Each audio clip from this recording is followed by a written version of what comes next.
कश्मीर के रामबटनल हादसे में रेस्क्यू जारी। मलबे से अब तक 6 मजदूरों को निकाले गए शव, 4 की तलाश जारी।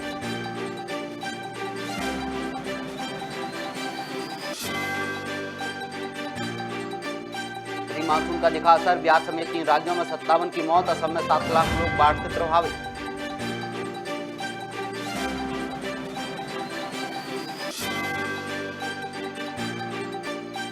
प्रदेश के गृह मंत्री नरोत्तम मिश्रा ने की प्रेस वार्ता। 24 घंटे मिले कोरोना के 43 नए मरीज, जबकि 41 मरीज ठीक होकर पहुंचे घर।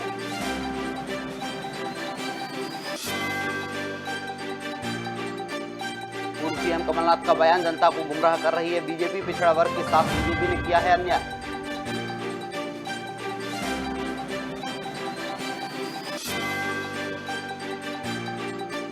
कांग्रेस विधायक जयवर्धन सिंह ने ओबीसी आरक्षण पर दिया बयान। भाजपा ने ओबीसी आरक्षण का किया है कम।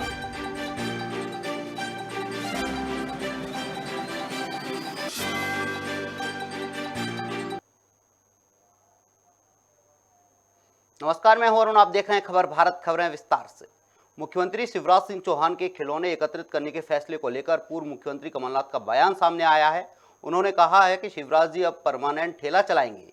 बीजेपी सिर्फ जनता को गुमराह करने की राजनीति कर रही है। इसके साथ ही उन्होंने कहा कि पिछड़ा वर्ग के साथ अन्याय हुआ है, जिसे लेकर कांग्रेस ओबीसी वर्ग के साथ है। आगे क्या कुछ कहा है कमलनाथ ने, आइए आपको सुनवाते हैं। देखिए, कोई ना कोई नौटंकी उनको करनी है। वो बिजली की बात नहीं करते, बेरोजगारी की बात नहीं करते, किसान की बात नहीं करते। अब ठेला चलाएंगे। वो समय आ रहा है कि ये परमानेंटली ठेला चलाएंगे। विधायक दल की बैठक है, वो समय समय पर होती रहती है। चुनाव की तैयारी पर चर्चा करेंगे। पूरा समर्थन कर रहे हैं। वो हमारे पिछड़े वर्ग के साथ घोर अन्याय हुआ है। अगर 50% से ज़्यादा पिछड़ा वर्ग अपने प्रदेश में है तो उसके मुताबिक हमने तो कहा था 27%।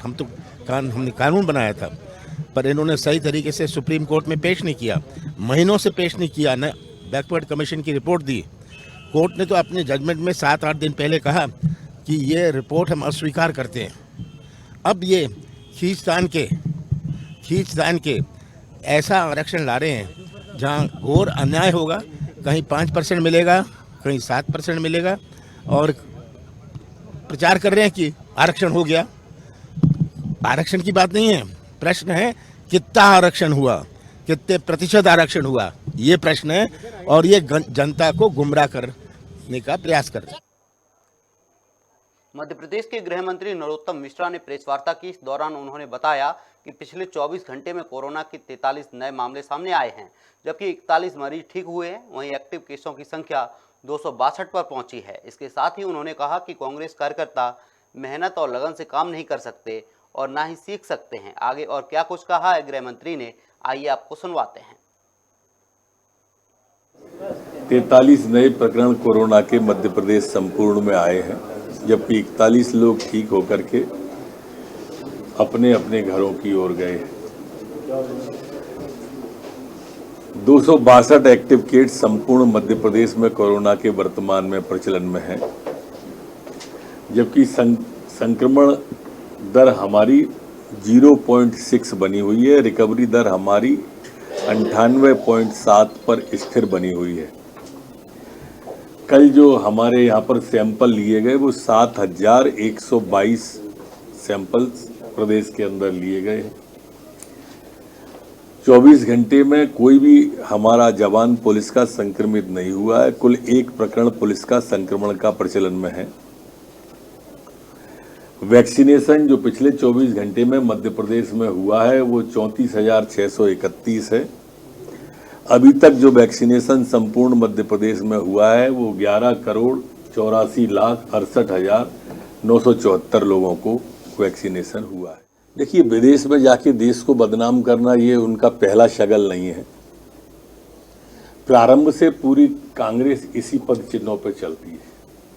जब कांग्रेस खतरे में होती है तो उन्हें संविधान खतरे में नजर आता है। राहुल जी, कांग्रेस पार्टी खतरे में है और जब तक आप हो तब तक ये खतरे में ही रहेगी कांग्रेस पार्टी। देश को बदनाम करना छोड़ो। कांग्रेस विधायक जयवर्धन सिंह पाल्दा स्थित ग्रामीण कांग्रेस सेवा दल के अध्यक्ष राकेश सिलावट से मिलने उनके निवास पर पहुंचे। जहां कांग्रेस विधायक विशाल पटेल सहित अन्य कांग्रेस नेता भी उनके साथ मौजूद थे।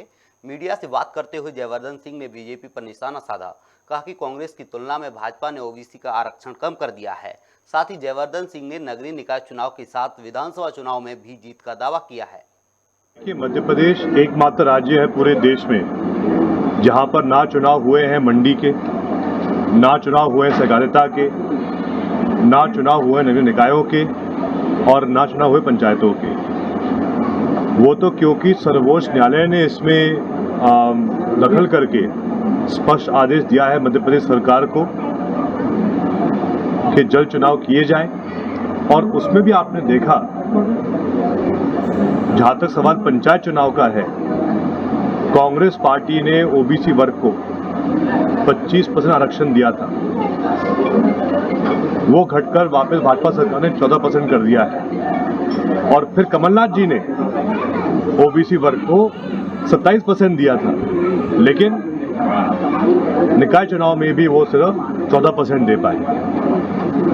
हमारा मानना ये है जब भी तारीख तय होगी निकाय चुनाव की, कांग्रेस पार्टी तैयार है हर प्रकार से, चाहे वो बात हम करें मालवा की या ग्वालियर चंबल की या भोपाल संभाग की या महाकौशल की या विंध्य की या बुंदेलखंड की। हमें पूरा विश्वास है कि जो माहौल आज के समय मध्य प्रदेश में है, 2 साल पहले जो सरकार बनी भाजपा की, ये सरकार जनबल की नहीं है, ये सरकार धनबल की है। और मैं तो स्पष्ट कहता हूं, जो भी पाप करके सरकार बनाएगा, इतिहास गवाह है, चाहे आप बात करो रामायण की या महाभारत की, जिसने भी पाप कर राज करने का प्रयास किया है वो कभी जनता का भला नहीं कर पाया। मध्य प्रदेश में नगरीय निकाय चुनाव में ओबीसी वर्ग को 27% आरक्षण और 50% आरक्षण सीमा से हटाने की मांग को लेकर ओबीसी महासभा ने प्रदेश बंद का आह्वान किया है। वहीं आज इसका मिलाजुला असर बैरागढ़ में भी दिखा है। साथ ही कुछ दुकानदारों ने भी इसका समर्थन किया। वहीं ओबीसी महासभा ने सुप्रीम कोर्ट के आदेश पर नाराजगी जताते हुए कहा कि ओबीसी को सिर्फ 14% आरक्षण देना समुदाय के साथ अन्याय होगा। आरक्षण देना था तो पहले इसकी व्यवस्था कायम करनी थी। आज भारतीय जनता पार्टी मध्य प्रदेश की सरकार या शिवराज सिंह चौहान जी का कम से कम ये तो संकल्प है कि बिना ओबीसी के चुनाव नहीं कराएंगे। तो आज सर्वोच्च न्यायालय ने भी मध्य प्रदेश सरकार की बात मानी है और जो ओबीसी रिजर्वेशन एकदम खत्म कर दिया था, आज उसको फिर से कायम किया है। उसी ओबीसी के आरक्षण के साथ चुनाव हो रहा है। कुछ लोग समझ नहीं पा रहे, धीरे धीरे समझ लेंगे। आरक्षण देना था। राजधानी भोपाल के अनुसूचित जाति मोर्चा के जिला उपाध्यक्ष तुलसीराम बड़गोतिया को बनाया गया है, जिसको लेकर बीजेपी कार्यकर्ताओं ने बैरागढ़ के गांधी मैदान में उनका स्वागत किया। इस दौरान बीजेपी के मंडल महामंत्री राधे महाराज ने कहा कि तुलसीराम का बीजेपी मंडल स्वागत करता है। देखिए, तो हम सबके वरिष्ठ नेता और भारतीय जनता पार्टी मंडल के पूर्व महामंत्री बड़े लंबे समय से काम कर रहे हैं भारतीय जनता पार्टी में, बड़े ही पुराने कार्यकर्ता हैं। भारतीय जनता पार्टी अनुसूचित मोर्चे में आपको उपाध्यक्ष तुलसीराम बड़गोतिया जी को बनाया गया है। इसके लिए पूरी भारतीय जनता पार्टी गांधीनगर मंडल आपका स्वागत करता है, वंदन करता है, अभिनंदन करता है। उसी तारतम्य में आज गांधीनगर में माननीय तुलसीराम भैया का स्वागत किया गया है। इंदौर में भारतीय जन नाट्य संघ के द्वारा 2.5 अखर प्रेम की सांस्कृतिक यात्रा निकाली जा रही है। इस यात्रा का मकसद है देश में भाईचारा सद्भाव का संदेश देना। वहीं यात्रा में शामिल लोगों का कहना है कि जिस तरह से कबीर का 2.5 अखर प्रेम का संदेश लेकर यह यात्रा निकली है, जो देश के उन स्वतंत्र सेनानियों को शहादत पर पहुंचेगी, साथ ही उनके घर आंगन से पवित्र मिट्टी इकट्ठा करेगी।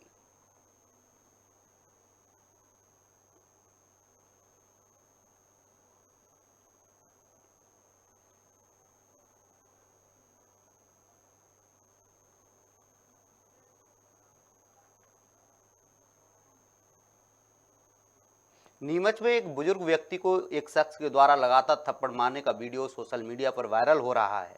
वीडियो में बैठे बुजुर्ग को जमकर थप्पड़ मारे जा रहे हैं। वहीं वीडियो में चांटे मारने वाला व्यक्ति कहते हुए नजर आ रहा है कि तेरा नाम क्या मोहम्मद है।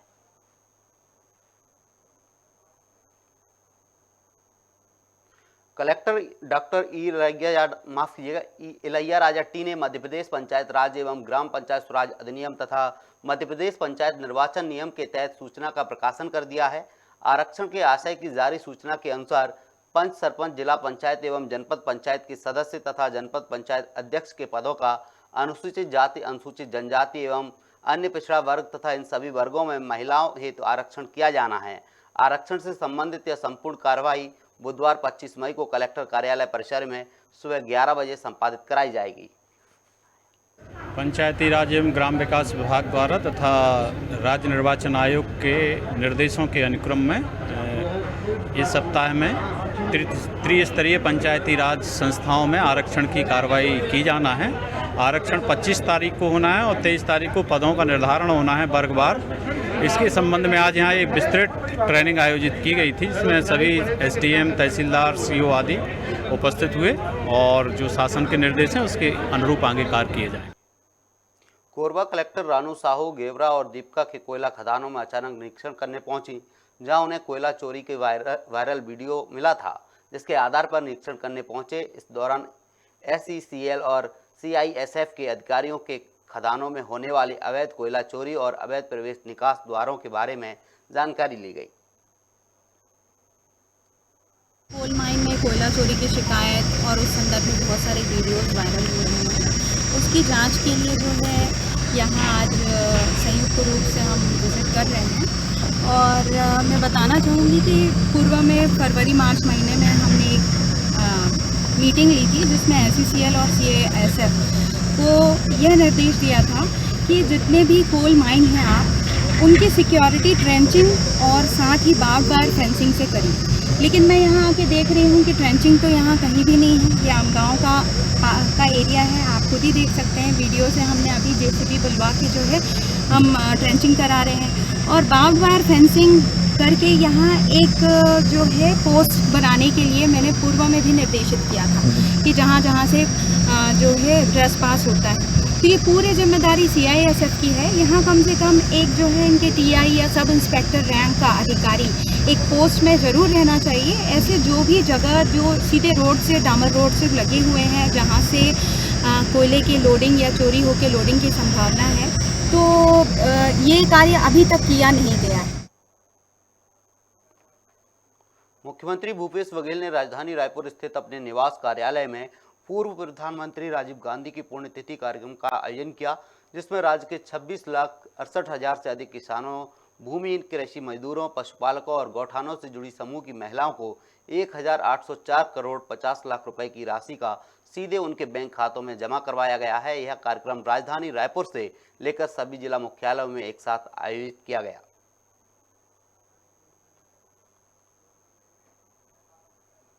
फिलहाल इस बुलेटिन में इतना ही। आप बने रहिए खबर भारत के साथ। नमस्कार।